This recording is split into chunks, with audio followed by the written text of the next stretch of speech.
तभी मंगलाचरण करेंगे। नमो अरिहंताणं नमो सिद्धाणं नमो आयर्याणं नमो उवजायाणं नमो लोये सव्वसाहूणम् मोक्षमार्गस्य नेतारं नेतारं कर्मभूभृताम् ज्ञातारं विश्वतत्त्वानां वन्दे तद्गुणलब्धये। यह तत्वार्थ सूत्र नाम का महाग्रंथ है, जिसके दूसरे अधिकार के ऊपर हमारी चर्चा चल रही है और दूसरा अधिकार पूर्णता की ओर है। जीवों के बारे में विभिन्न विभिन्न अपेक्षाओं से हमने चर्चा की है। उनके जन्म के भेदों को समझा और जन्म के अनंतर जब वे शरीर प्राप्त करते हैं तो वे शरीर किस किस प्रकार के हैं, उनकी क्या विशेषता है, ये सारी चर्चा हमने की। अब वे जो शरीर उनको प्राप्त होते हैं, वे शरीर किस प्रकार के होते हैं? वे स्त्री के शरीर होते हैं, पुरुष के शरीर होते हैं, या स्त्री और पुरुष से भिन्न कोई नपुंसक शरीर होते हैं? वे कैसे शरीर होते हैं? तो इस संबंधी लिंग संबंधी चर्चा, वेद संबंधी चर्चा हम करेंगे और जीवों के वेद के अपेक्षा से हम उन जीवों को समझेंगे। आइए चलते हैं हम आगामी सूत्रों की तरफ।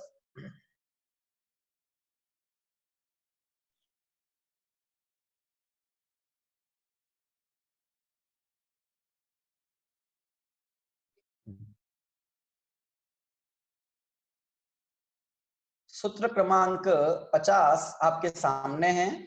सूत्र का पाठ हम करेंगे।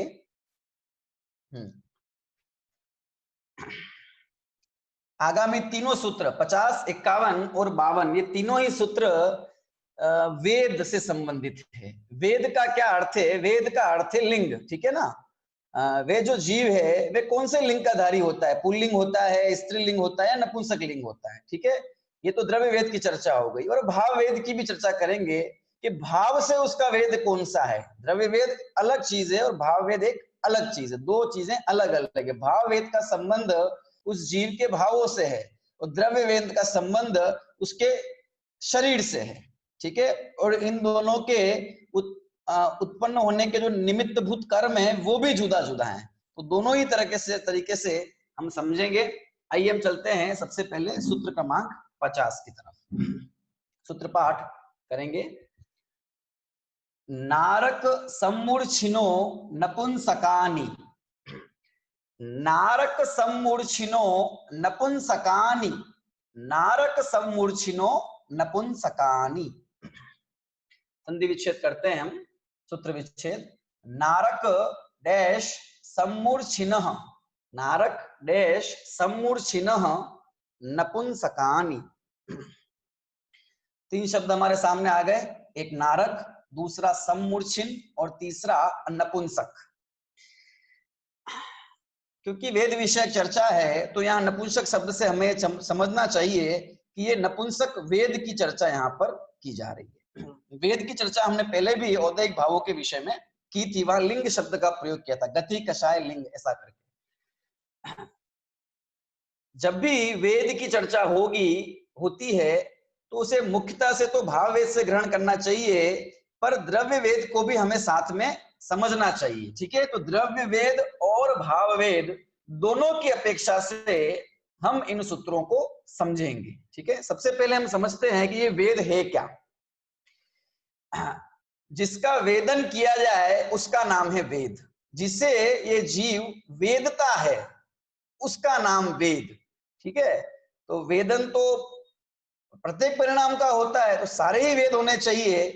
तो देखिए यहाँ पर जो विवक्षा है, अपेक्षा है, वो मुख्य रूप से जो मोहनी कषाय, मोहनी कर्म है, उसका जो चरित्र मोहनी नाम कर्म का जो चरित्र मोहनी कर्म जो भेद है मोहनी का, उसमें 25 कषाय कही है। सो 16 तो अनंतानुबंधी अप्रत्यय खाना वर्ण आदि क्रोध मान माया लोभ मिलाकर हो गया। और जो 9 कषाय कही है वहां पर स्त्री वेद, पुरुष वेद और नपुंसक वेद, ऐसे करके ये 3 प्रकार के वेद कषाय ली गई है। ठीक है, तो जब वेद से हम ये कहें कि जिसका वेदन किया जाए वो वेद, सो ये हमें 3 वेद कषाय है ना, 3 वेद कषायों का ग्रहण वहां करना चाहिए। ठीक है, इस वेद को हम लिंग भी कहते हैं। ठीक है, द्रव्य वेद कहो या भाव वेद कहो, अथवा द्रव्य लिंग कहो या भाव लिंग कहो, एक ही बात है। जब यहाँ हम द्रव्य लिंग और भाव लिंग की बात कर रहे हैं, तो यहाँ हमारा अर्थ मुनिराज जो द्रव्य लिंगी और भाव लिंगी होते हैं उनकी विवक्षा नहीं है, उस अपेक्षा नहीं करके हम समस्त जीवों के द्रव्य लिंग और भाव लिंग यानी कि द्रव्य वेद और भाव वेद इस अपेक्षा बात करेंगे। ठीक है, ऐसा वो वेद 2 प्रकार का, द्रव्य वेद और भाव वेद। द्रव्य वेद क्या है कि नाम कर्म के उदय से, है ना, शरीर की रचना नाम कर्म के उदय से होती है। सो नाम कर्म के उदय से इस जीव को जिस प्रकार का शरीर मिलता है, जिन अंगोपांगों से युक्त शरीर मिलता है, उस अंगोपांग से युक्त होने के कारण वह शरीर उस प्रकार का कहलाता है। ठीक है, तो द्रव्य वेद मतलब बाहर में शरीर कैसा है ना, पुरुष का शरीर है या स्त्री का शरीर है या नपुंसक का शरीर है। ठीक है, ऐसा जो उसका शरीर है जो कि नाम कर्म के उदय से हुआ है, वो तो हो गया द्रव्य वेद। और दूसरा है भाव वेद। तो ये जो भाव वेद है, ये भाव वेद नाम कर्म के उदय से नहीं होता, ये मोहनी कर्म के उदय से इस जीव के भाव वेद होता है। मोहनी कर्म में चरित्र मोहनी की 25 कषायों में जो 9 कषाय हैं, उनमें 3 वेद कषाय ली गई है, स्त्री वेद, पुरुष वेद और नपुंसक वेद। सो वे स्त्री वेद कषाय चरित्र मोहनी कषाय के उदय से, पुरुष वेद चरित्र मोहनी कषाय के उदय से और नपुंसक वेद चरित्र मोहनी कषाय के उदय के निमित्त से जो इस जीव के, है ना, विकारी भाव होते हैं, विकारी परिणाम होते हैं, है ना, विभिन्न स्त्री पुरुष नपुंसकों में रमण करने का जो भाव होता है ना, वो भाव वेद कहा जाता है। द्रव्य वेद का संबंध शरीर से है और भाव वेद का संबंध आत्मिक परिणामों से है, और दोनों के निमित्त भूत जो कर्म है वे कर्म भी अलग अलग है। ठीक है, एक अगात्या कर्म है, दूसरा गात्या कर्म है। ठीक है, तो हम समझेंगे द्रव्य वेद और भाव वेद का क्या है स्वरूप। अब आ जाइए सूत्र की तरफ। द्रव्य वेद और भाव वेद को समझ जाने के बाद सूत्र की तरफ आ जाइए।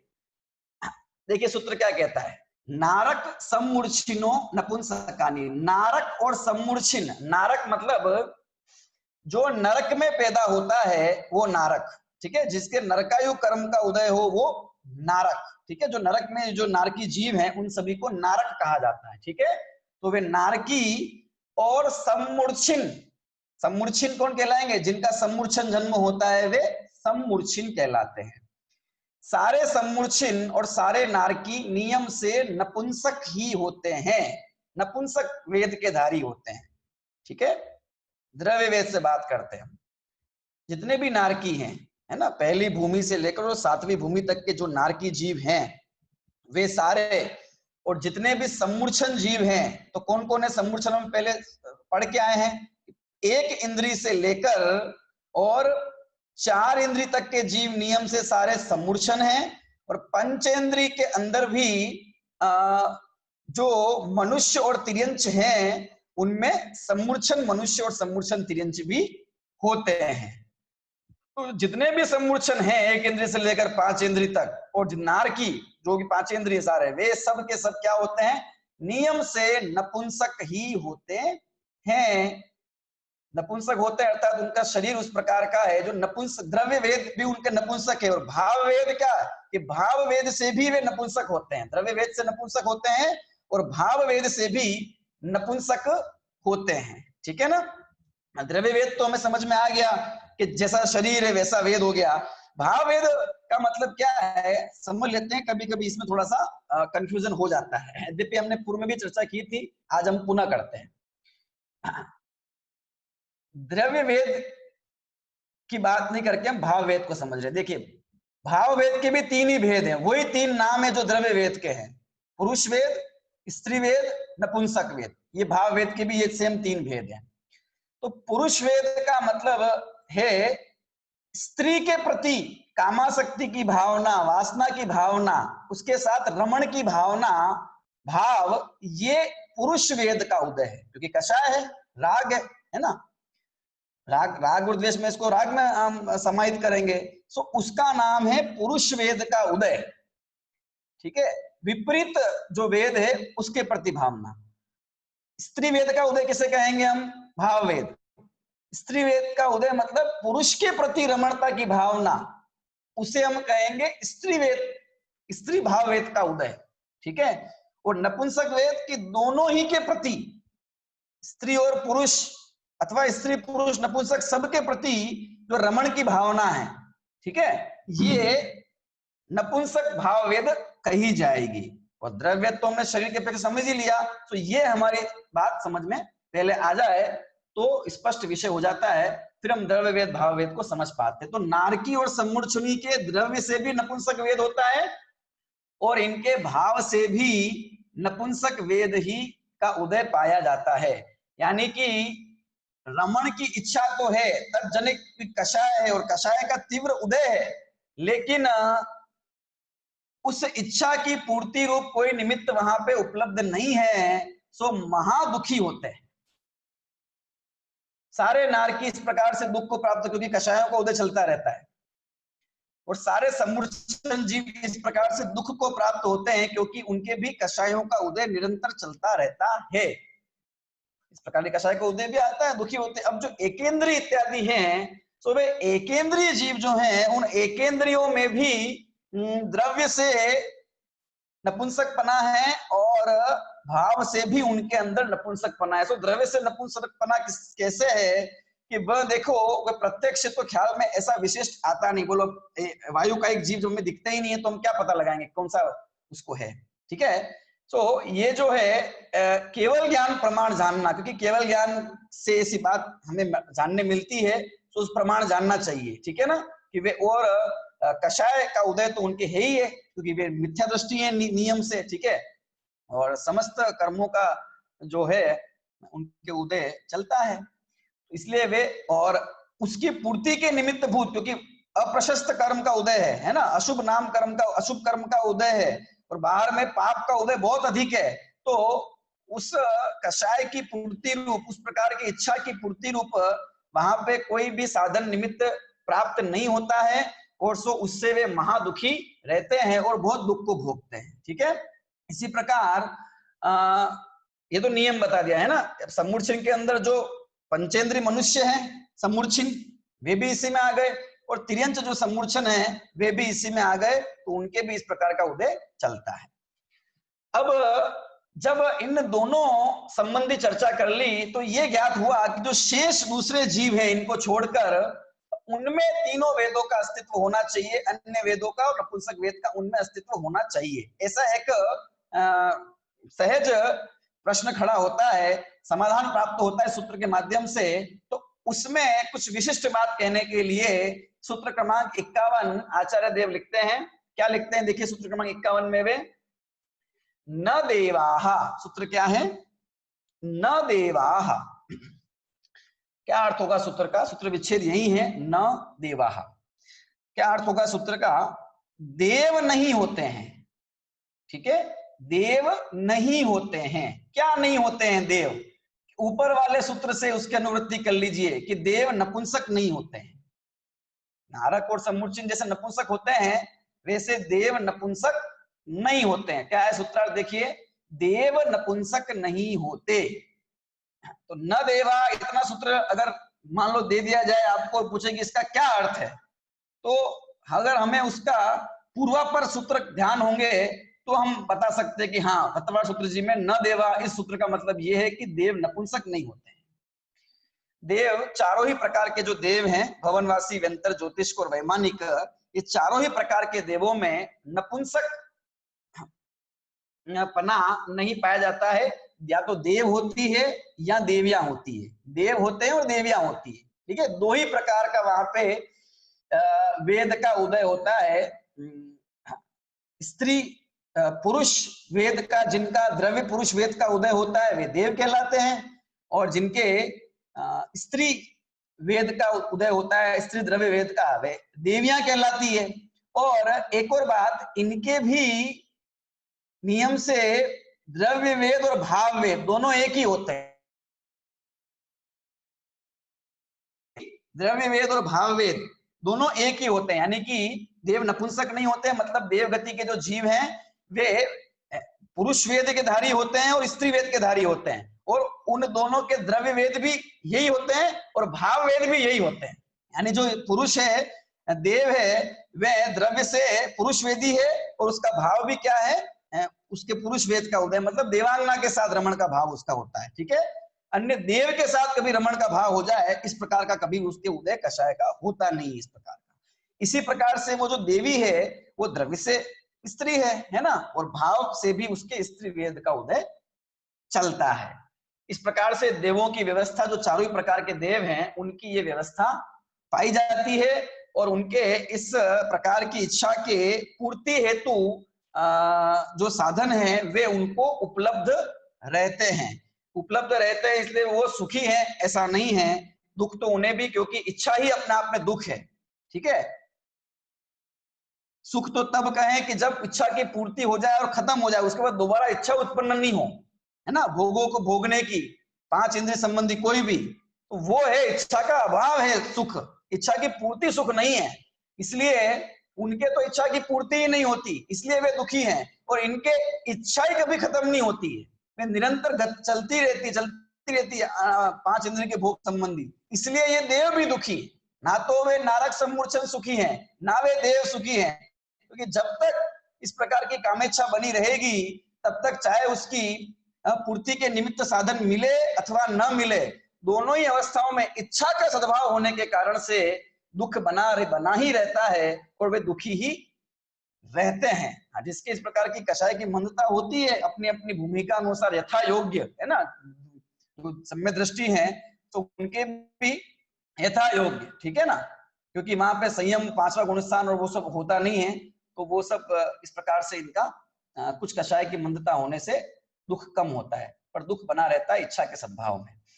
अब नारकियों की बात हो गई, मैंने नरक गति के जीवों की बात हो गई, देव गति के जीवों की बात हो गई, ठीक है, और मनुष्य और तिर्यंच गति में भी जो सम्मूर्छन थे उन सब की बात हो गई। तो अब जो बच गए इसके सिवा, तो उनमें तीनों ही वेद होने चाहिए, ये सहज ही हमें ज्ञात हो जाता है। तो उसी का विषय सूत्र क्रमांक 52 आचार्य देव यहाँ प्रस्तुत करते हैं। देखिए क्या है सूत्र क्रमांक 52, शेषास्त्री वेदाः, सूत्र पुनः पढ़ता हूं, शेषास्त्रिवेदाः, शेषास्त्रिवेदाः, सूत्र विच्छेद करते हैं हम, शेषाः, शेषाः प्लस त्रि डैश वेदाः, शेषाः प्लस त्रि डैश वेदाः,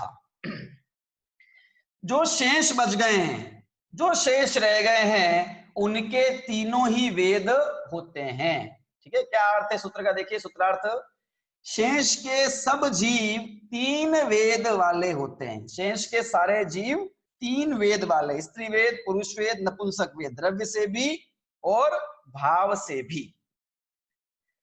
तो कौन शेष रह गया, नरक गति के सारे चले गए, देव गति के सारे चले गए, अभी मनुष्य और तिर्यंच गति के बाकी रहे हैं। उसमें भी तिर्यंच गति के जो सम्मूर्छन थे वे सब चले गए, पंचेंद्रिय तक जो भी सम्मूर्छन थे, और मनुष्य नियम से पंचेंद्रिय होता है, तो मनुष्य में जो सम्मूर्छन पंचेंद्रिय था वो भी चला गया। ठीक है, तो अब सिर्फ गर्भज जो तिर्यंच है और गर्भज जो मनुष्य है, क्योंकि मनुष्य उत्पादित तो होते नहीं है और सम्मूर्छन वाले चले ही गए, तो जो गर्भज तिर्यंच है और गर्भज मनुष्य हैं, ये दो ही बचे। तो सो इन दोनों के अंदर ये तीनों ही प्रकार के वेद पाए जाते हैं। ठीक है, शेष के सब जीव, मतलब इनके अलावा शेष क्या बचा, कि ये शेष बचा कि गर्भज तिर्यंच और गर्भज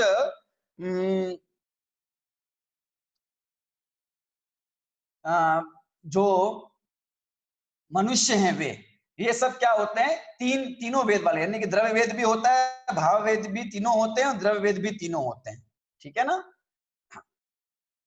लेकिन इनमें प्रायः अधिक अधिक प्रायः जीवों के तो जो जैसा द्रव्य वेद होता है वैसा ही भाव वेद पाया जाता है, लेकिन किन्हीं परिणामों की विचित्रता के कारण, ठीक है, कषायों की विषमताओं के कारण, कषायों के कारण इन जीवों में विषम भाव वेद का उदय भी पाया जा सकता है, यानी कि द्रव्य से पुरुष है और भाव से स्त्री वेद का उदय है, ठीक है ना। द्रव्य से स्त्री है और भाव से पुरुष वेद का उदय है ना। तो पुरुष का पुरुष के प्रति अथवा स्त्री का स्त्री के प्रति जो आकर्षण देखा जाता है वो इसी कषाय का उदय के वश में हमें जानना चाहिए। इस प्रकार से हमने जाना। अब इसके अंदर कोई विशेष बात है ना, कि क्या सारे ही मनुष्य, सारे ही गर्भज मनुष्य तीनों वेदों वाले होते हैं क्या, या सारे ही जो गर्भज तिर्यंच हैं उनके तीनों ही वेद का उदय पाया जाता है, अथवा इसमें कुछ विशेषता है, वो हमें बात जाननी है। साथ ही ये जाननी है कि किस किस प्रकार के वेद के उदय में कैसी कैसी स्थितियां इस जीव के बनती है। चर्चा करते हैं हम। जो ये जो 52वां सूत्र कहा है ना, तीन वेद वाले हैं, तो इसमें सबसे पहले हमें ये देख लेना है कि शेष जो मनुष्य हैं वे मनुष्य कहाँ कहाँ के मनुष्यों की यहाँ पे बात है। देखिए अगला जो एक चार्ट है वो चार्ट अगले पेज पे दिया हुआ है, उसके माध्यम से हम इस बात को समझेंगे तो वे हमें समझ में आएगा। 4 गतियां और 5 इंद्रिय की अपेक्षा हम उसमें चर्चा करेंगे। तो वो चार्ट मैं आपके सामने प्रस्तुत करता हूँ।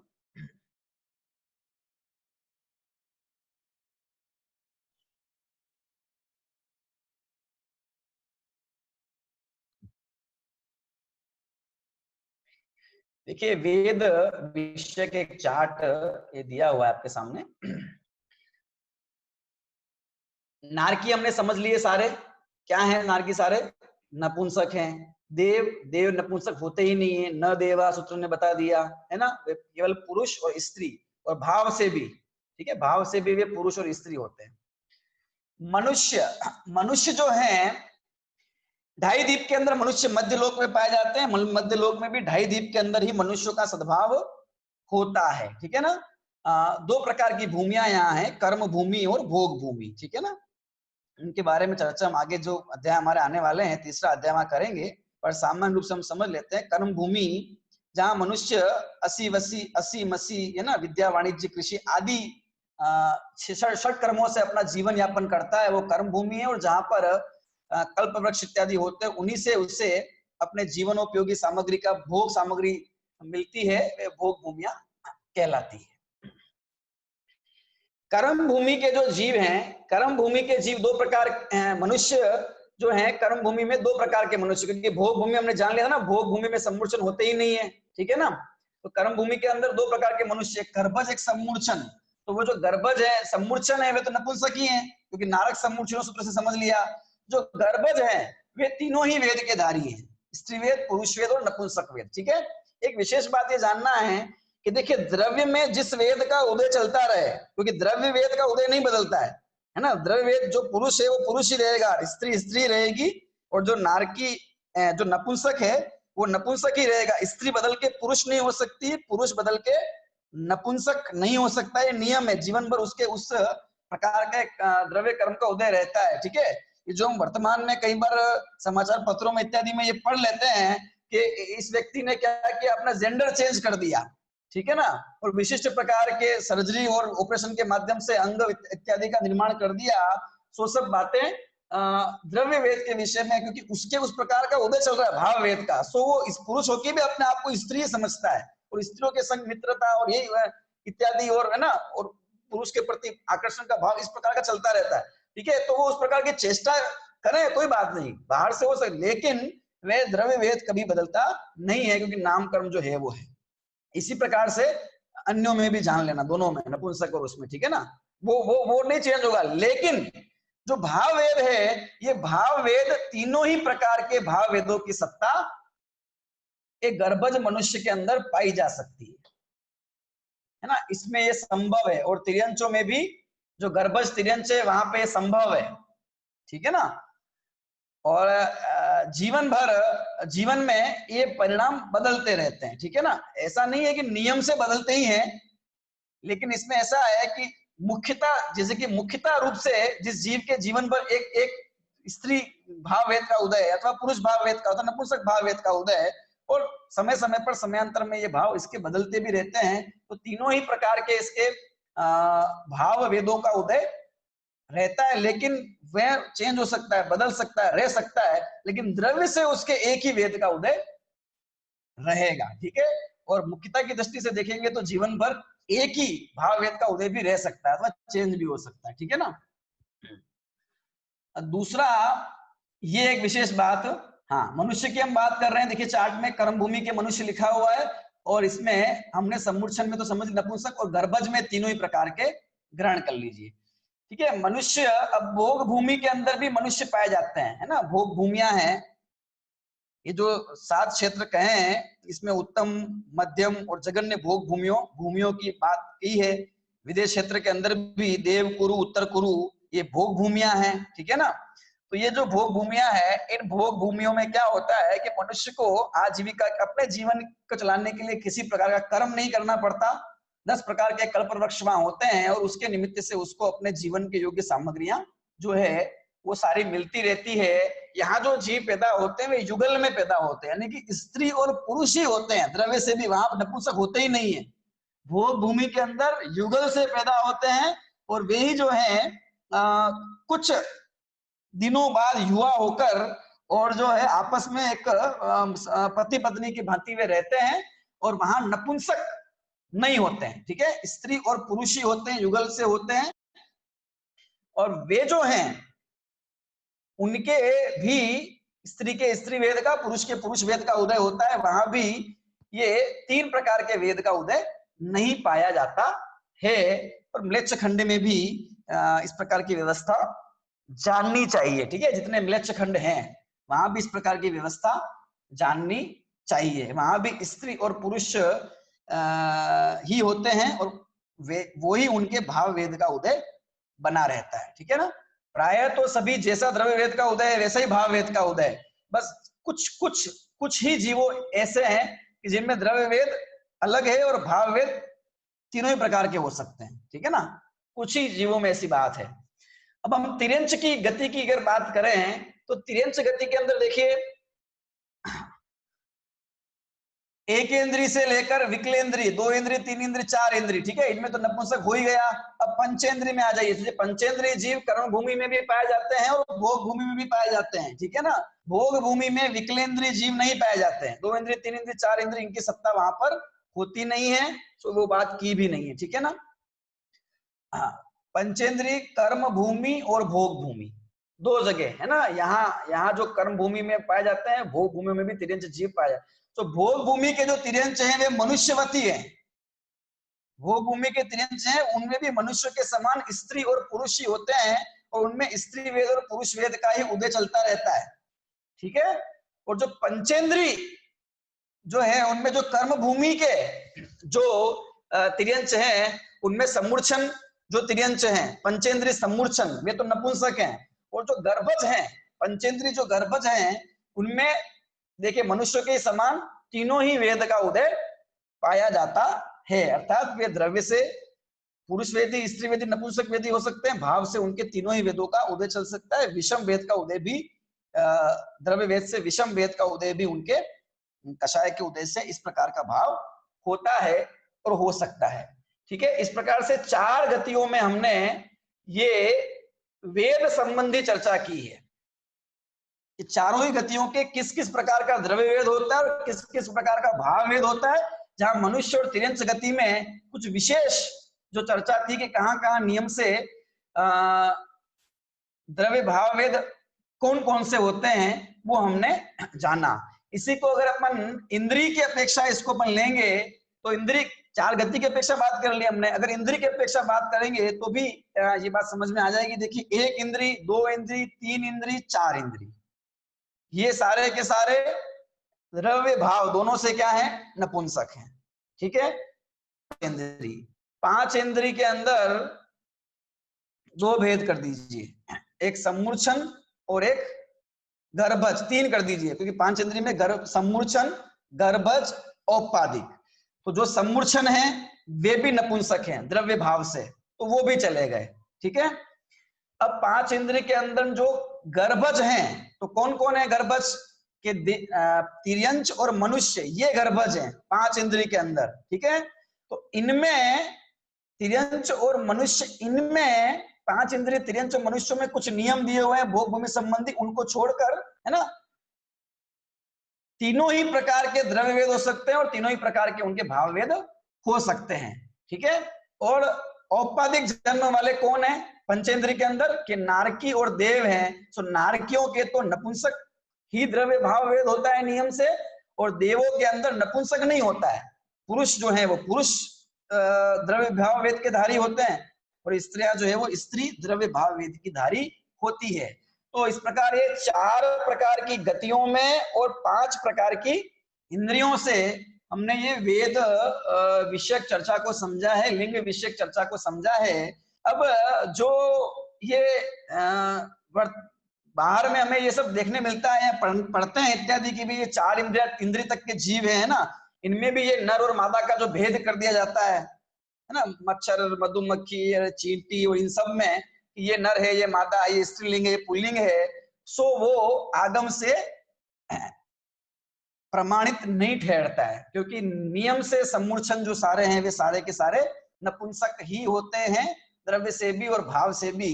और उनके सम्मूर्छन की जो उत्पत्ति है, सो वे उत्पत्ति भी कोई स्त्री पुरुष, स्त्रीलिंग और पुल्लिंग से युक्त जीवों के कोई संबंध विशेष से नहीं होती। वे स्वतः ही वातावरण से अपने शरीर के योग्य परमाणुओं का ग्रहण कर लेते हैं, और इसीलिए वे सम्मूर्छन कहलाते हैं। ठीक है, इसलिए उनमें हमें किसी प्रकार से नर और मादा, है ना, स्त्रीलिंग और पुल्लिंग की कल्पना नहीं करनी चाहिए। बाकी जो बातें मिलती है देखो, उसमें ऐसा है कि वे कुछ शरीर की रचना विशेष, शरीर की रचना विशेष में कुछ अंतर होने के कारण उन्हें इस प्रकार का कह दिया जाता होगा, लेकिन वे पुल्लिंग और स्त्रीलिंग नहीं है, वे सब नपुंसक लिंग ही है। ये हमें जानना चाहिए आगम से, और वास्तविक बात भी है। ऐसा नहीं है कि जिनवाणी के जैन धर्म के अंदर तो ये मान लेते हैं और विज्ञान में अपन वो मान लेते, दोनों बात मान लेते हैं, है ना। लौकिक विज्ञान जो कह रहा है वो भी मान लेते हैं, ठीक है, आपके हिसाब से। और जब हम धर्म की पुस्तक पढ़ रहे हैं, मंदिर में है, स्वाध्याय भवन में, तो ये ऐसा नहीं है, बात वही है जो यहाँ लिखी है ना, सर्वत्र। इस प्रकार का द्वैत भाव वो तो नहीं है, तो फिर तो वस्तु व्यवस्था अपने हिसाब से हो जाएगी, अपने हिसाब से नहीं है, जैसी बताइए वैसी है, वैसे बताइए जिनवाणी के अंदर, है ना, वो हमें जानना चाहिए। ठीक है, और मोक्ष संबंधी जो चर्चा है उसको भी हम थोड़ा देख लेते हैं कि मोक्ष कौन सा, द्रव्य वेद से कौन मोक्ष जा सकता है और भाव वेद से कौन मोक्ष जा सकता है। ठीक है ना, मुक्ति किसको हो सकती है। तो देखिए, द्रव्य वेद से जो पुरुष वेदी है ना, पुरुष वेद है, वही मोक्ष जा सकता है। नपुंसक वेद का धारी और स्त्री वेद की धारी मोक्ष को प्राप्त नहीं कर सकते। क्यों नहीं प्राप्त कर सकते? ठीक है, क्योंकि वे मुनि अवस्था धारण नहीं कर सकते। क्यों नहीं धारण कर सकते मुनि अवस्था? क्योंकि स्त्री है इसलिए, नपुंसक है इसलिए, है ना। तो ये क्या बाहर के शरीर की जो रचना है ये हमको उस मुक्ति के भाव से रोकती है? ये प्रश्न खड़ा होता है। जो पुरुष है वो तो जा सकता है, और जो स्त्री है वो जा नहीं सकती ना। स्त्री तो जा नहीं सकती और पुरुष जा सकता है, आत्मा तो दोनों का एक जैसा ही है। तो फिर ये बाहर में शरीर तो अलग है खाली, और इसके कारण आप ये कहते हैं कि पुरुष मोक्ष जा सकता है, वह मुनि अवस्था धारण कर सकता है, और ये नहीं कर सकती। तो ये बाहर, ये तो उस शरीर की अपेक्षा नहीं कि शरीर रोकता है उसको मोक्ष जाने से। इसका मतलब ये हुआ, देखिए, ये शरीर ना तो बाधक है और ना ही साधक है। अगर शरीर को ही बाधक माने तो फिर शरीर को साधक भी मानना चाहिए। स्त्री का शरीर मुक्ति की प्राप्ति में बाधक है, तो फिर पुरुष के शरीर को साधक माने। और अगर पुरुष का शरीर स्त्री मोक्ष की प्राप्ति में साधक है, तो सारे पुरुषों को मोक्ष क्यों नहीं हो जाता? विशिष्ट सम्यक रत्नत्रय के धारी मुनराजों को ही क्यों होता है, सबको क्यों नहीं हो जाता अगर उस शरीर से ही मोक्ष होता है? तो देखिए, बात ऐसी है कि वास्तव में जो अंतरंग परिणाम है वे उस स्त्री के अथवा नपुंसक के इस प्रकार के अंतरंग परिणाम होते ही नहीं उस पर्याय विशेष में, है ना। उस पर्याय विशेष में वो इस प्रकार के अंतरंग परिणामों से युक्त होता ही नहीं कि वे मोक्ष के योग्य उग्र पुरुषार्थ कर सके। और पुरुष में इस प्रकार की योग्यता होती है कि वे मोक्ष के योग्य उग्र पुरुषार्थ का धारी होता है। यही बात काल के हिसाब से भी समझना, ठीक है ना। पंचम काल अभी चल रहा है, इसमें नहीं होता इस प्रकार का, चौथे काल में मोक्ष चले जाते हैं, ठीक है ना। तो वो बात भी इस प्रकार से समझना, कोई बाहर की चीज अंदर के परिणाम को, आत्मा को प्रभावित नहीं कर रही है, ठीक है ना। वो तो अंदर में ही इस प्रकार की योग्यता तत्पर्याय में, विशिष्ट पर्याय में, विशिष्ट समय के लिए उस आत्मा की प्रकट नहीं होती है, और बाहर में उसकी इस प्रकार की स्थिति है, तो उस पे उसका आरोप लगा के निमित्त की अपेक्षा बात की जाती है, ठीक है। ये बात हमें समझनी चाहिए। इसलिए स्त्री पर्याय है तो अपने आप को हीन मानने का भाव, और केवल पुरुष शरीर मिला है इससे अपने आप को महान मानने का भाव, ये दोनों ही प्रकार के भाव उचित नहीं है, क्योंकि ये दोनों ही शरीर से आसक्ति के भाव है। एक स्त्री शरीर में रो रही है, दुखी हो रही है, पीड़ा मान रही है, क्योंकि अपने आप को स्त्री मान रही है, और एक पुरुष शरीर मिलने मान से मान में अंधा हो रहा है, अपने आप को बड़ा मान रहा है, क्योंकि वो अपने आप को पुरुष शरीर मान रहा है, लेकिन आत्मा ना स्त्री है ना पुरुष है ही नहीं दोनों में से, है ना। वो तो इन दोनों से शून्य अलग है, ना नपुंसक है, ठीक है। तो अपने आप को आत्मा मानने वाला इस प्रकार के परिणामों से युक्त नहीं होता, स्त्री पुरुष मानने वाला दुखी होता रहता है, ठीक है ना। हाँ, तो इसके उस प्रकार के भाव नहीं होते, संयम धारण इत्यादि नहीं होता है, क्योंकि वो भाव नहीं होते, इसलिए बाहर में धारण भी नहीं कर सकती, इस प्रकार का सारा भाव होता है।